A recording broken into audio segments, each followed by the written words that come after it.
ਇਹ ਮੈਂ ਕੀ ਪੜ੍ਹ ਰਿਹਾ ਜੀ, ਕਹਿੰਦੇ ਬੀਬੀ ਭਰਾਜ ਹੁਣੀ ਸਭ ਤੋਂ ਗਰੀਬ ਵਿਧਾਇਕਾਂ ਦੀ ਲਿਸਟ 'ਚ ਨੇ। ਕਥਿਤ ਤੌਰ ਤੇ ਇਹ ਤਾਂ ਕਹਿ ਰਹੇ ਸੀ ਵੀ ਆਪਾਂ ਫੋਰਚੂਨਰ ਬਾਏ ਕਰਨੀ ਆ ਹੁਣ ਥੋੜੇ ਦਿਨਾਂ 'ਚ। ਨਹੀਂ ਦੇਖੋ, ਫੋਰਚੂਨਰ ਇਹਨਾਂ ਨੇ ਬਾਏ ਕੀਤੀ ਆ ਕਿ ਨਹੀਂ ਕੀਤੀ, ਮੈਨੂੰ ਨਹੀਂ ਜੀ ਪਤਾ ਬਈ।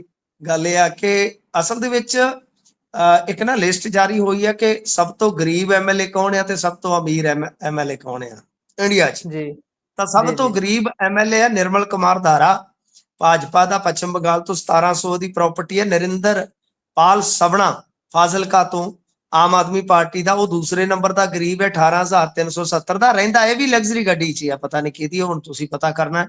ਤੇ ਜੀ ਤੀਸਰੀ ਇੰਡੀਆ ਚੋਂ ਸਭ ਤੋਂ ਗਰੀਬ ਹੈ ਬੀਬੀ ਨਰਿੰਦਰ ਕੌਰ ਭਰਾਜ, 24,409 ਦੀ ਪ੍ਰਾਪਰਟੀ ਆ। ਤਾਂ ਮਤਲਬ ਜੀ ਇਹ ਆ ਕਿ ਟੌਪ 3 ਦੇ ਵਿੱਚ ਤੇ 2 ਗਰੀਬ ਆਪਣੇ ਹੀ ਹੋ ਗਏ। ਇਹ ਜੀ ਬੜੀ ਗਰੀਬੀ ਦੀ ਖੇਡ ਚੱਲ ਰਹੀ ਆ।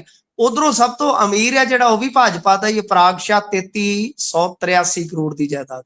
ਦੂਜਾ ਕਾਂਗਰਸੀ ਹੈ ਸ਼ਿਵ ਕੁਮਾਰ, 1413 ਕਰੋੜ ਦੀ। ਤੇ ਬਾਕੀ ਹੈਗਾ ਪੁੱਟੂ ਸਵਾਮੀ ਗੋੜਾ, ਇਹ ਕਰਨਾਟਕ ਦਾ ਹੀ ਆ, ਇਹ ਆਜ਼ਾਦ ਪਰਿੰਦਾ, 1267 ਕਰੋੜ।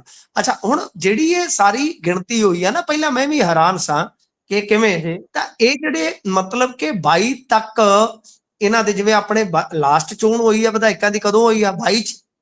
ਤਾਂ ਉਹ ਜੀ 22 ਜੀ ਵਾਲੇ ਹਲਫਨਾਮਿਆਂ ਦੀ ਹੀ ਸ਼ਾਇਦ, ਜਿਵੇਂ ਮਤਲਬ ਕਿ ਲਾਸਟ ਇਲੈਕਸ਼ਨ ਸੀਗਾ ਕਰਨਾਟਕ ਦਾ ਜਿਹੜਾ ਸੀਗਾ, ਉਹ ਸ਼ਾਇਦ ਆਪਣੇ ਤੋਂ ਬਾਅਦ ਹੁੰਦਾ ਹੈ, ਯਾਨੀ 22 ਤੋਂ ਬਾਅਦ। ਤਾਂ ਉਹ ਉਦੋਂ ਤੋਂ ਜਿਹੜੇ ਹਲਫਨਾਮੇ ਸੀਗੇ, ਤਾਜ਼ੇ ਹਲਫਨਾਮੇ ਸੀ, ਉਹਦੇ ਆਧਾਰ ਤੇ ਆ। ਤਾਂ ਬੀਬੀ ਭਰਾਜ ਜਦੋਂ ਹੁਣ ਦੁਬਾਰਾ ਕਿਤੇ ਇਲੈਕਸ਼ਨ ਲੜਨਗੇ ਤੇ ਦੁਬਾਰਾ ਹਲਫਨਾਮਾ ਭਰਨਗੇ, ਅਸਲੀ ਤਸਵੀਰ ਤੇ ਉਦੋਂ ਨਿਕਲੇਗੀ ਨਾ ਕਿ ਪ੍ਰਾਪਰਟੀ ਜੀ ਕਿੰਨੇ ਗੁਣਾ ਵੱਧਦੀ ਆ।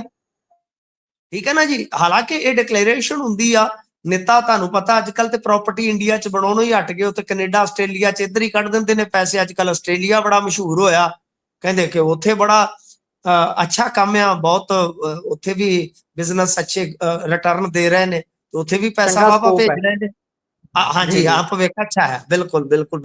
ਤੁਸੀਂ ਬੜਾ ਸੋਹਣਾ ਲਫ਼ਜ਼ ਇਸਤੇਮਾਲ ਕੀਤਾ ਕਿ ਸਕੋਪ ਅੱਛਾ ਹੈ। ਤੇ ਉਧਰ ਨੂੰ ਬਸ ਤੋਪ ਦਾ ਮੂੰਹ ਕਰ ਦਿੱਤਾ ਜਿੱਧਰ ਸਕੋਪ ਹੈ। ਤਾਂ ਫਿਲਹਾਲ ਨਰਿੰਦਰ ਕੌਰ ਭਰਾਜ ਤੀਜੇ ਨੰਬਰ ਦੀ ਗਰੀਬ ਵਿਧਾਇਕਾ ਹੈ। ਤੇ ਵੇਖ ਲਓ, ਰੌਲਾ ਜਿਹੜਾ ਉਹ 25-30 ਲੱਖ ਤੋਂ ਸ਼ੁਰੂ ਹੋ ਕੇ 55 ਲੱਖ ਤੱਕ ਵੀ ਚਲਾ ਜਾਂਦਾ ਹੈ। ਜੀ, ਫਿਰ ਰੌਲੇ ਤਾਂ ਪੈਣੇ ਹੀ ਆ ਭਾਈ। ਜਦ ਇੰਨਾ ਗਰੀਬ ਵਿਧਾਇਕ ਹੋਵੇ ਤਾਂ ਕੁਛ ਤਾਂ ਹੋਊਗਾ ਹੀ। ਫਿਰ ਅਗਲੇ ਨੇ ਵੀ ਤਾਂ ਆਪਣੇ ਜੀਣ ਦੇ ਲਈ ਤੇ ਸੰਪत्ति ਚਾਹੀਦੀ ਹੈ ਨਾ। ਚਲੋ ਆਪਾਂ ਖੈਰ ਇਸ ਤੇ ਕਿਉਂ ਚਰਚਾ ਕਰ ਰਹੇ ਹਾਂ, ਕਥਿਤ ਗੱਲਾਂ ਤੇ ਅੱਗੇ ਵਧਦੇ ਹਾਂ।